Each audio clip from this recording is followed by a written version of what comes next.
Everybody. Today we're going to be looking at something pretty interesting. We're going to India.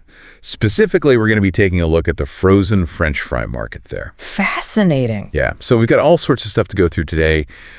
You've sent me a really interesting collection of news articles and website snippets. Absolutely. Even some personal observations you made in Pune. Yeah. So let's just jump straight into it. Our mission today is to sort of figure out who the key players in this market are, what are some of the recent shifts we've seen, and what might be coming down the line. And, you know, as I was going through these sources, one thing that kind of jumped out at me right at the beginning was this Made in Pune label on a sugar-free product, right, alongside all these mentions of French fries and manufacturing units in Gujarat. Right. And it just seems like a bit of a geographical puzzle there. Well, what immediately sparks curiosity is this Made in Pune label on a sugar-free product that you spotted, appearing in the same context as discussions about French fries and manufacturing in Gujarat. It prompts us to think about unexpected links within the food industry. Right, yeah. So speaking of unexpected links, one of the big names in this market, McCain India, they've been making some moves. Yeah, they have. They've actually increased their advertising spending by something like 63%. Wow. Which, in terms of rupees, is 88 crore. So, you know, that's a pretty substantial investment. Many. Yeah. But here's the thing. Despite this big advertising push, their net profit actually went down. It dropped almost 30% to 89 crore. So, you know, not exactly what you'd expect to see when you increase your ad spending that much. Interesting. Yeah. Their revenue did increase a little bit. It went up 3% to 1,214 crore.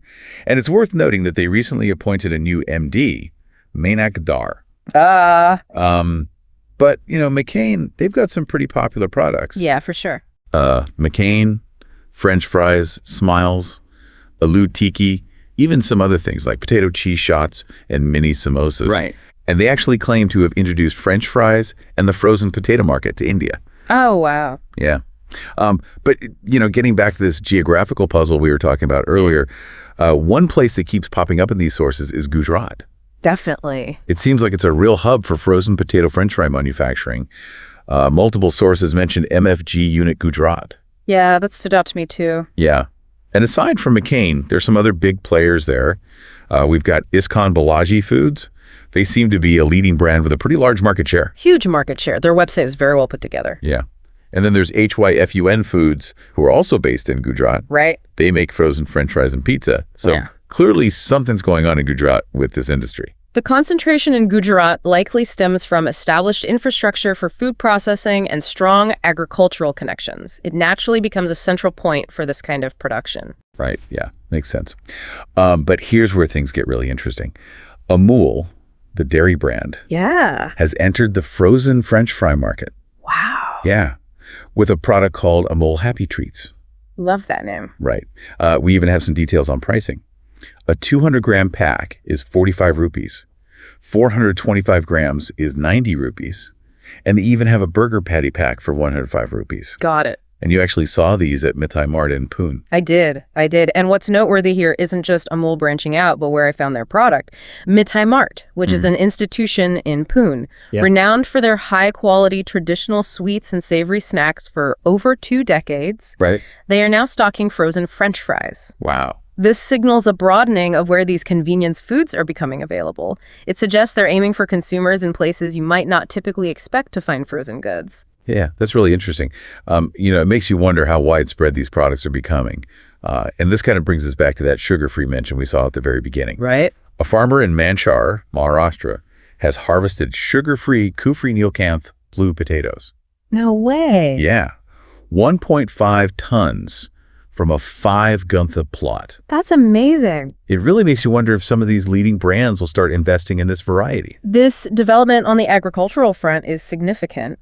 If there's a growing consumer interest in healthier or novel options, we might see the big players taking notice and potentially incorporating these kinds of potatoes into their product lines. Right. And last but not least, our sources mentioned this Potato University of India. Right. Listing Balaji wafers, Lay's, McCain, and Iskan Balaji Foods. Interesting. And it's kind of interesting that Balaji Wafers, another company based in Gujarat, doesn't seem to be in the frozen fry market yet. That list gives us a snapshot of the key players in the broader potato-based snack industry, and it perhaps hints at future directions or potential competition we might see. Right. So just to recap everything, we've got McCain making some big moves with their advertising, but their profit has taken a hit. We've got Gujarat solidifying its role as a manufacturing powerhouse for frozen fries. Amul has made a surprising entry into the market and is showing up in some unexpected places. And we've got this intriguing possibility of sugar-free potatoes on the horizon. Connecting these points, we see a dynamic market where established companies are investing heavily, new players are diversifying, and there's even innovation happening at the agricultural level that could shape future products. It's a really interesting picture, and it kind of makes you wonder what's next. So for you, considering these established leaders, the new competitor, and even the innovative farmer, what might this all suggest about the future of easy-to-prepare foods and agricultural trends in India? It's a really fascinating question. I think we're seeing a confluence of factors here that point to some exciting possibilities. I mean, on the one hand, you have this rising demand for convenience foods, Right. driven by busy lifestyles and changing consumption habits. Yeah. But at the same time, there's also a growing awareness of health and wellness. Definitely. And that's where innovations like the sugar-free potatoes come in. It suggests that producers are recognizing these evolving consumer preferences and are willing to experiment with new varieties and ingredients. That's a really good point. And the fact that Amul, a dairy giant, is entering the frozen food market is also quite telling. It is. It speaks to the potential they see in this sector, and it also suggests that these products are appealing to a wider range of consumers. Right. It's not just about quick and easy anymore. It's about having options that cater to different dietary needs and preferences. Exactly. And then you have the geographical dimension with Gujarat emerging as this manufacturing hub. It's strategically located with access to raw materials and established infrastructure. And that kind of makes me think back to that Made in Pune label Right. we were talking about at the beginning. Could we see other regions becoming more involved in production as this market continues to grow? It's certainly possible. As demand increases, there's a natural incentive for production to expand to new areas. And that could create some interesting opportunities for farmers and businesses all over India. It could indeed. So, to answer your question about what all this might suggest for the future, I think we're looking at a market that's poised for significant growth and diversification.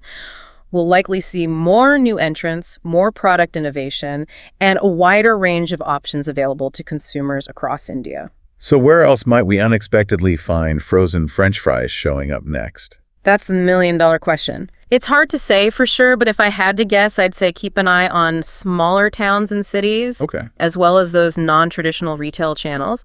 Maybe we'll start seeing frozen fries popping up in local Kirana stores, Oh, yeah. or even alongside fresh produce in markets. Fascinating. Well, on that note, I think we're going to have to wrap things up for today.